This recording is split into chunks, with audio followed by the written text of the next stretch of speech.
शरद पवार बड़ा खेल करने की तैयारी में हैं। यही वजह है कि एक तरफ एक कांग्रेस पर हमलावर हैं, लेकिन उसी के साथ अपनी सियासी महत्वता भी बता रहे हैं।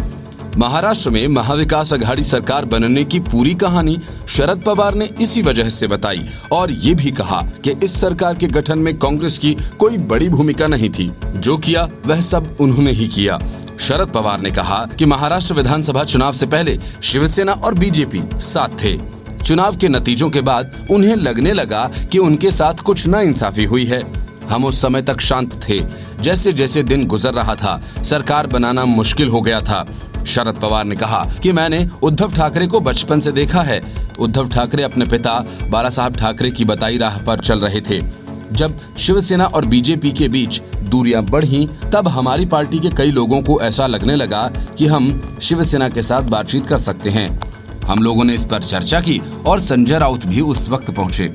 शरद पवार ने कहा कि हमने सोनिया गांधी से भी बातचीत की है। ऐसा तब हुआ जब हमने आपस में चर्चा की और जब हमें लगने लगा कि शिवसेना और बीजेपी की सरकार नहीं बन सकती है, तब हमने सोनिया गांधी से बात करने का फैसला किया। हमें महसूस हुआ कि कांग्रेस, एनसीपी और शिवसेना की सरकार बन सकती है। कांग्रेस में भी कुछ लोगों को ये बात सही लगी, लेकिन उन्हें आशंका थी, क्या सोनिया गांधी इस फॉर्मूले के लिए राजी होंगी?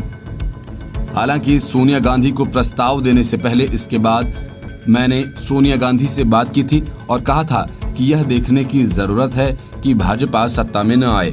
इसके बाद उन्होंने अपनी पार्टी के सदस्यों के साथ विचार विमर्श किया था। शिवसेना के साथ सरकार बनाने को लेकर इस बातचीत में राहुल गांधी कभी नहीं आए। सोनिया गांधी ने एक बैठक की थी। इसके बाद उन्हें सभी की तरफ से सकारात्मक प्रतिक्रिया आई थी।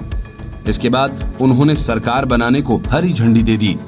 Bureau report, news of India.